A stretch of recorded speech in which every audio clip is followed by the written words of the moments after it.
Hello guys, welcome back to my channel. আমি রথিন। আজকে যে টপিক নিয়ে আলোচনা করবো সেটা হচ্ছে আমরা ইনভেস্টমেন্ট কি দেখে করব। কোনো একটা স্টকে আমরা যে ইনভেস্টমেন্ট করব সেটা আমরা কি দেখে করব। তো চলো সেটা আমরা দেখব কোথা থেকে, না একটা অ্যাপ্লিকেশন, সেটা হচ্ছে টিকারটেক। তোমরা দেখতে পাচ্ছ এই যে এটা, এই অ্যাপ্লিকেশনটা টিকারটেক। এটা তোমরা ডাউনলোড করে নিতে পারো। আমার ডেসক্রিপশন বক্সে লিংক দেওয়া আছে, ওখান থেকে তোমরা ওই লিংক থেকে ডাউনলোড করে নিয়ে এই অ্যাপ্লিকেশন থেকে তোমরা কিন্তু স্টকের অ্যানালাইসিসটা করে নিতে পারবে যে কোন স্টকে কি দেখে আমরা ইনভেস্ট করব, লং টার্মের জন্য হোক শর্ট টার্মের জন্য হোক। কারণ হচ্ছে স্টক ইনভেস্ট খুব রিস্কি হয়ে থাকে। তার জন্য আমাদেরকে কিছু ফান্ডামেন্টাল অ্যানালাইসিস শিখতে হবে। আর তারপরে তোমরা যদি এখান থেকে যেটা শেখাবা সেখান থেকে তোমরা যদি এটা শিখে যদি ইনভেস্ট করো, মোটামুটি 90% এখান থেকে অ্যাকুরেট হয়ে যাবে। বাকি 10% যেটা, সেটা তোমাদেরকে টেকনিক্যাল অ্যানালাইসিস করে সেটা কিন্তু কনফার্ম করে নিতে হবে যে কখন ইনভেস্ট করবে না করবে, কোন টাইমে করাটা ঠিক হবে, এটা কিন্তু করে নিতে হবে। আর যেসবগুলো আমাদেরকে দেখতে হবে একটা স্টক ইনভেস্ট করার জন্য, সেগুলো নিয়ে আমি এখানে বলবো কি কি দেখা প্রয়োজন। তো চলো দেখে নেওয়া যাক। ধরো সাপোজ আমরা কোনো একটা স্টক নিই, যেমন রিলায়েন্সই পেলাম এখানে, যখন চোখের সামনে প্রথমে রিলায়েন্সই দেখো, রিলায়েন্স ইন্ডাস্ট্রি। চলো রিলায়েন্স ইন্ডাস্ট্রি টা আমরা এখানে কেন ইনভেস্ট করবো বা কিসের জন্য, আমরা এই যে এগুলো বেড়েছে ওভার, এগুলো আমার দেখার কোনো প্রয়োজন নেই। আমরা যেটা দেখবো সেটা হচ্ছে মেন জিনিস, যে কোম্পানির বিজনেস বিজনেস কেমন করছে। তো আমরা চলে যাব তার জন্য ফাইন্যান্সিয়াল স্টেটমেন্টসে। স্টেটমেন্ট আমরা দেখবো এখানে। স্টেটমেন্টে আমরা কি দেখবো, না প্রথমে দেখবো ইনকাম, যে কোম্পানির ইনকাম কিরকম করছে। চলো দেখা যাক। দেখো এখানে দেখো রেভিনিউ, অর্থাৎ কোম্পানি যে বিজনেসটা করছে সেখান থেকে কত টাকা ইয়ারলি সে উপার্জন করছে। ওকে, মানে কত টাকা বিজনেস করছে এক কথায়। তাহলে দেখো এখানে 2016 থেকে দেখাচ্ছে। তো 2016-তে এগুলো কিন্তু সব ক্রোরে, অর্থাৎ কোটিতে। ঠিক আছে, তাহলে এখানে দেখো 2,86,288 কোটি টাকা কিন্তু রেভিনিউ জেনারেট করেছে 2016-তে। তারপর দেখো 17-তে বেড়েছে, 18-তে দেখো আরো বেড়েছে, এই দেখো উনিশে উনিশে দেখো আরো বেড়েছে। ঠিক আছে,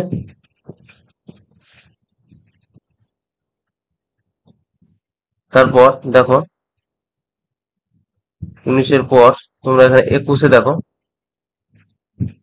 19, 20-তে দেখো,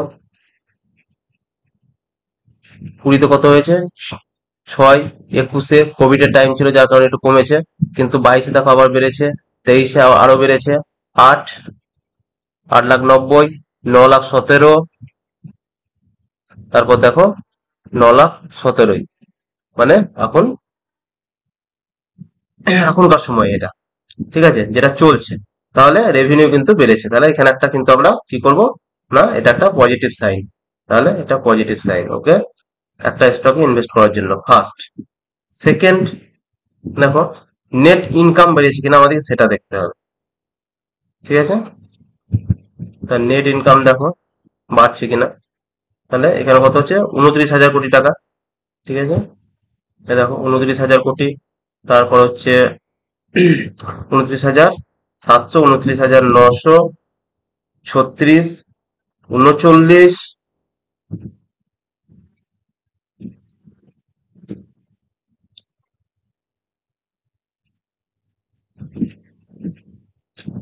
2020-তে দেখো 39, 49, 49,160, 66 কি হারে বেড়েছে, 69 আবার। এটা তো বর্তমান রানিং চলছে এখন। ঠিক আছে, তাহলে কিন্তু নেট ইনকাম পজিটিভ সাইন দিচ্ছে, মানে ইয়ার বা ইয়ার কিন্তু বেড়ে চলেছে, অর্থাৎ এটা কিন্তু একটা পজিটিভ সাইন। যখন এভাবে আমরা দেখব যে তার রেভিনিউ বাড়ছে, ইনকামও বাড়ছে, তাহলে কিন্তু ইনকামের জায়গাটা থেকে আমরা পজিটিভ সাইন দিলাম, মানে এখন পর্যন্ত এই স্টকটাতে ইনভেস্ট করা যাবে। চলো এবার নেক্সট, এরপরে কি দেখবো আমরা, ব্যালেন্স শিট। ব্যালেন্স শিটে কি দেখবো? ব্যালেন্স শিটে যেটা দেখবো সেটা হচ্ছে,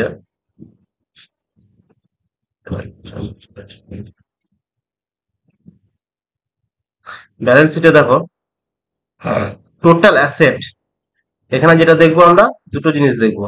এক হচ্ছে টোটাল অ্যাসেট, এটা দেখবো টোটাল অ্যাসেট কি, আর টোটাল লাইবিলিটিস, আচ্ছা তার ধার কত আছে, বাকি কত নিয়ে এসেছে, লোন কত নিয়ে এসেছে। ঠিক আছে, সে কত লোন করে আছে, তার মাথায় লোন কত আছে, আর এটা হচ্ছে তার অ্যাসেট কত আছে। এই লোন আর অ্যাসেটের মধ্যে তোমাদেরকে কম্পেয়ার করে দেখতে হবে, যেটা সেটা হচ্ছে মোটামুটি অ্যাসেট যা থাকবে তার থেকে যেন তার লোনটা থাকে মোটামুটি অর্ধেকের কম। আর যদি তার থেকে 3 গুণ কম থাকে, 4 গুণ কম থাকে, তো আরো ভালো। আর একটা জিনিস যেটা ফলো করতে হয় সেটা হচ্ছে যে তার টোটাল অ্যাসেট ইয়ার অ্যান্ড ইয়ার বাড়ছে না কমছে সেটা দেখতে হবে। যদি ইয়ার অ্যান্ড ইয়ার তার টোটাল অ্যাসেটও বাড়ছে এবং তার লোনটা হয়তো ধীরে ধীরে বাড়ছে সেই সমানুপাতিক হারে, তাহলে ঠিক আছে। আর যদি দেখা যাচ্ছে তার অ্যাসেট সেরকম বাড়ছে না কিন্তু লোনটা বেড়ে যাচ্ছে, তারপরে কিন্তু সেটা নেগেটিভ সাইড। তো চলো এবার সেটা দেখে নেওয়া যায়। দেখো এখানে যে 4 লাখ, 5 লাখ, 5,98,000, 7 লাখ, আর সেখানে তার টোটাল লাইবিলিটিস কত আছে, 2,29,000, 2,82,000, 3,64,000, 4,40,000। ঠিক আছে, মানে তারপর দেখো 11, 13, 14 যেমন বেড়েছে, ঠিক সেরকম তার লাইবিলিটিসটা বেড়েছে। দেখো 6, 7, 5, এখানে আবার কমিয়েছে কিন্তু অনেক, মানে এখানে লোন সে শোধ করেছে। ঠিক আছে, মানে এটা একটা আরো ভালো পজিটিভ সাইন। কিন্তু এদিকে দেখো তার অ্যাসেটটাও বাড়িয়েছে অথচ লোন শোধ করেছে। আবার এখানেও তাই, 14 এবং 6 অনেকটাই কম। তাহলে এটাও কিন্তু একটা পজিটিভ সাইন। ঠিক আছে, তাহলে স্টকে আমরা ইনভেস্ট করতে পারি এখনো পর্যন্ত। টোটাল অ্যাসেট হয়ে গেল, টোটাল লাইবিলিটিস আমরা দেখে নিলাম। ওকে, দেখো 7 × 2 = 14, মোটামুটি তার 50% এর মধ্যেই আছে। হলো, এরপর আমরা কি দেখবো? এরপরে যেটা দেখবো সেটা হচ্ছে ক্যাশ ফ্লো। ক্যাশ ফ্লোতে কি দেখবো আমরা? ক্যাশ ফ্লোতে যেটা দেখবো সেটা হচ্ছে কি না, এই যে এটা ক্যাশ ফ্লো, যে তার হাতে বর্তমানে, কত টাকা সে রাখতে পেরেছে, রাখছে না রাখে না, না সে সবই খরচ খরচ করে দিচ্ছে, সেটা দেখবো। তা দেখো 2014-তে -16,000, 2018-এ মাইনাস, 2008-এ মাইনাস, 2017-তে মাইনাস, 2018-তে মাইনাস, 51, 19-এ, তারপরে 2020-তে 18,000 কিন্তু প্লাস, তারপর 2021-এ আবার মাইনাস, তারপর দেখো আবার 2022-এ 10, মানে প্লাসে গিয়েছে। হুম আর 2023-এ মাইনাস। তার মানে কি, এখানে যেটা দেখলাম সেটা হচ্ছে কিন্তু সে কিন্তু কোনো এক জায়গায় এটা কিন্তু খরচ করে দিচ্ছে, অর্থাৎ এই যে ক্যাপিটাল এক্সপেন্ডিচার, হ্যাঁ, চেঞ্জ ইন ওয়ার্কিং ক্যাপিটাল, মানে সে কোনো খাতে খরচ করছে, সে খরচটা আমাকে দেখতে হবে যে কোথায় সে খরচ করছে। ঠিক আছে, হয়তো অনেক সময় কি করে, সে তার টাকাটা যেটা ছিল গচ্ছিত টাকা, আমরা যেটা ধরো এক্সট্রা অ্যামাউন্ট, সেটা আমরা কি রেখে দিই, রেখে দিয়ে কোনো একটা কাজে কোনো এক সময় লাগাই। তা সেটা সে কোথায় লাগাচ্ছে, সে দেখো খরচ করেছে কোথায়। এই যে এটা গুলো দেখো সে কিন্তু খরচ করেছে। তা ঠিক সেরকম এটা কিন্তু একটা পজিটিভ সাইন দেওয়া যাবে, কারণ হচ্ছে এখানে যেমন সে ক্যাপিটাল রেখেছিল, আবার এখানে সেটা মাইনাস হয়েছে, আবার এখানে প্লাস হয়েছে, আবার এখানে মাইনাস হয়েছে। হ্যাঁ, তাহলে এটাও কিন্তু একটা পজিটিভ সাইন দেওয়া যাবে, যেহেতু আগের দুটো আমরা পজিটিভ পেয়েছি। কিন্তু ওগুলো যদি নেগেটিভ থাকে, এটাও যদি নেগেটিভ, তাহলে কিন্তু এটাকে আমরা পজিটিভ সাইন বলবো না। ওকে, এরপরে যেটা দেখতে হবে, এই তিনটে হয়ে গেল। এরপরে যেটা দেখবো সেটা হচ্ছে তার হোল্ডিংটা দেখবো। এই যে প্রমোটার হোল্ডিং, এই যে, ঠিক আছে, তার হোল্ডিংটা কি আছে দেখো।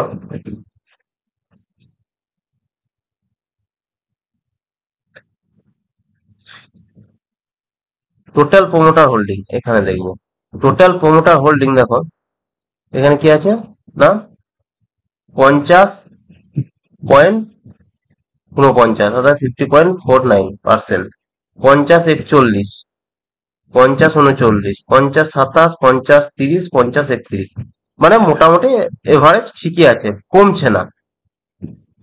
যে কমে যাচ্ছে সেটা কিন্তু কমছে না। এই হোল্ডিং যদি হয়তো দেখলে যে ডিসেম্বর 22-এ 50 আছে, 50% হলো, মার্চে দেখলে আবার হয়তো সেটা 49 হয়ে গেল, আবার জুনে দেখলে নেক্সট কোয়ার্টারে দেখলে যে সেটা 49 থেকে হয়তো 47 হয়ে গেল, তারপরে 46, এভাবে যদি কমতে কমতে কমতে থাকে, তার মানে বুঝতে হবে যে কোম্পানি নিজে বেরোতে চাইছে, নিজে কিন্তু বেরিয়ে যেতে চাইছে, সেখানে কিন্তু প্রফিট করতে পারছে না। এরপর আমরা কি দেখবো? দেখো মিউচুয়াল ফান্ড। মিউচুয়াল ফান্ড কি করছে? মিউচুয়াল ফান্ড দেখো নিচ্ছে আস্তে আস্তে, ঠিক আছে। এবার মিউচুয়াল ফান্ড নিচ্ছে, কিন্তু প্রমোটার কি করছে না। তারপর দেখো মেন যেটা দেখতে হবে সেটা হচ্ছে প্রমোটার হোল্ডিং বাড়ছে কমছে না এভারেজ একই আছে, সেটা দেখে রাখতে হবে। যদি এভারেজ থাকে কিংবা বাড়ে, তো বাড়লে তো আরো ভালো, নিজের শেয়ার যদি নিজে কিনে থাকে তো আরো ভালো।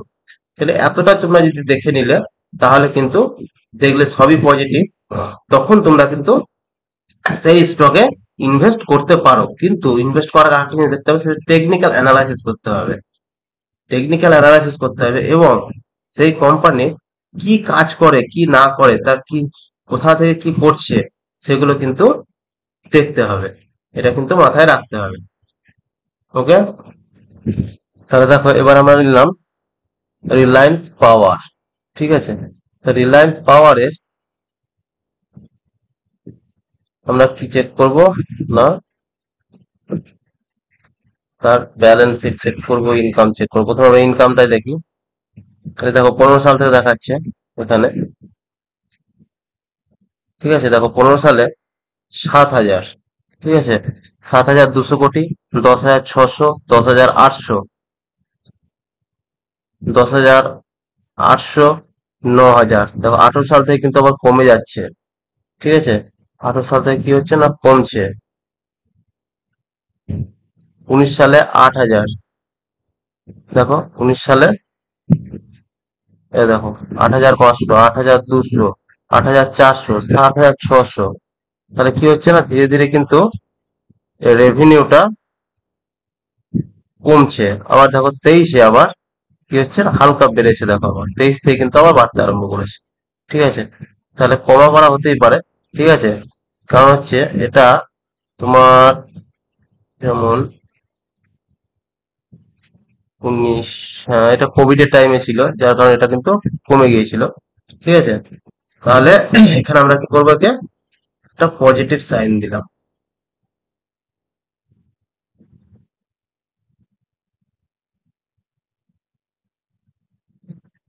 ঠিক আছে। তারপর আমরা কি দেখবো, নেট ইনকামটা বাড়ছে কিনা। রেভিনিউ তো বাড়ছে, ইনকাম বাড়ছে কিনা। তাই ইনকাম দেখো এখানে 1,800, 1,100,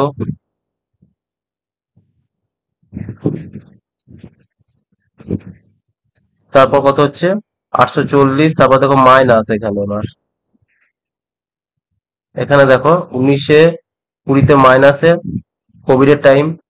এবার চলছে 21-এ দেখো 228, তারপর আবার দেখো 22 মাইনাস ইনকাম, ঠিক আছে। তারপর 23-এ দেখো মাইনাস, এবং বর্তমানে 1,300 কোটি টাকা কিন্তু মাইনাসে।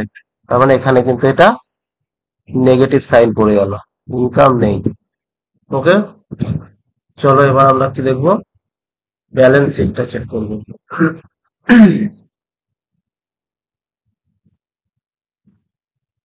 ব্যালেন্স শিটে কি দেখবো, টোটাল অ্যাসেট, অ্যাসেট 55,000 কোটি, 62,000, 64,000, 64,000।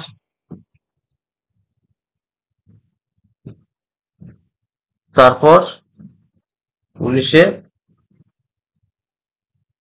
58, 53, 50, 49। দেখো অ্যাসেট কমে যাচ্ছে, অ্যাসেট কমে যাচ্ছে মানে সে হয়তো তার অ্যাসেট হয়তো বিক্রি করে দিচ্ছে। দেখো 48, তার মানে এখানে আর একটা নেগেটিভ সাইড পড়ে যাচ্ছে আমাদের, হলো। আর টোটাল লাইবিলিটিস দেখো,